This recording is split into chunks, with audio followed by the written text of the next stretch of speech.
Hello everyone and welcome. I have been gone for a while, but I'm back to doing videos, and the first one back is this case from Rosewill. It's the RSV L4412U. That stands for the 44, I don't know. The 12 is definitely the 12 hot swap bays on the front of the case. Now this is a case that you're probably going to use for something like a NAS build or a server build. You got a fancy little key on the front, which is kind of annoying, actually, because you have to use it to keep the door shut, which, but it was pretty cheap. It's the cheapest case that you can get with this many hot swap bays. Looking at the bay itself, they're flimsy, they're plastic, they're kind of cheap. This kind of a wobbly hinge situation, but so cheap. Like, so incredibly cheap. Like, comparable cases from Supermicro or something are $600 to $1,000. So getting 12 of these, pretty impressive. You don't get much in the way of inputs on the front. You get your typical buttons, power, reset, one USB 2.0 and one USB 3.0, and then you can see here we've got two network LEDs, a power LED, nothing too fancy. So we're gonna pop the lid off this thing, take a peek inside. The screws for this case that keep the lid on are tremendously tiny, and they were really hard to not round off entirely while I was messing with the lid. Effectively, these screws are itty bitty. Like, take a look at this. Like, it's seriously. Let's get the camera to focus. Hold on. They're seriously minuscule for what they're for. It's atrocious. I can't even believe this. Anyway, such is life with a cheap case.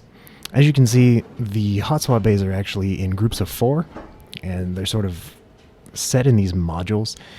And if you work hard and believe in yourself and do what I forgot to do, which was take out the screws that hold them in, you can actually get these out in the module. So we'll pop the screws out real quick and I'll show you. Basically, once you get the screws out, you can press these buttons and hurt your hand quite badly. You can pop the module out. For what that's worth, I don't know. You might be able to install the drives easier or something, or you can replace them if they, for some reason, fail. Each of them has one 120mm fan on the back. Takes two standard 4-pin Molex connectors for power, and then the 4 SATA, obviously. It looks like you're pretty much set up to be able to change out the fans if you wanted to. So you could probably swap these for like Noctua fans or something really quiet. I plan on doing that at some point in the future. This case isn't that loud, but it's loud enough that it feels like you probably want to do that eventually. So then this whole module just snaps back in if you just give it a good smash.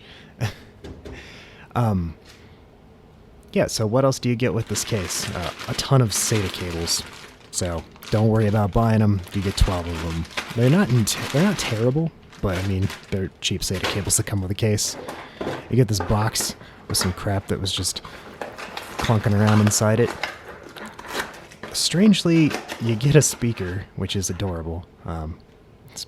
Case speaker. I don't know who uses these anymore, but if you do, there you go. Obviously, tons of screws. A really unhelpful manual that gives you very, very little in the way of information. And also these, which they're like the little brackets that go on the sides of those modules that I showed. But they're kind of pointless, right? There's no reason to have extras. Like, what are you going to do with that? Like, nothing. I don't know. So, anyway, moving on to the fan headers, or the front panel headers. You get 2 network LEDs if your board supports that, and then the standard power reset, hard drive switch, all that good stuff. Nothing too crazy there. It's pretty typical.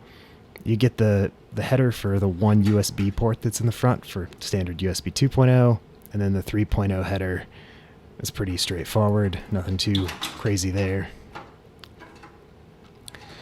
Looking at the actual place where you mount the motherboard, I mean, if you don't have some holes that actually line up, this thing seems to support just about every standard. And there's a good look at those big fans on the back. A little disappointing, these 2 fans on the back here. They're like They didn't quite look like 80s. I didn't take the chance or take the time to measure them. I think they're a little smaller than 80, probably 60 millimeter, but they're standard 4-pin power connectors instead of fan headers. It's a little annoying. Yeah, and here's just a little look at popping these open. They're, like I said, flimsy, but workable. I've gone ahead and installed an actual, machine in here now, and you'll probably see a video on the channel if I get to it eventually of me actually installing the doing an actual build in this case. But you can see from here, for the most part, building in this case is really easy because it's massive. It takes up about 4 units of space in a standard rack, and I obviously put them in the rack.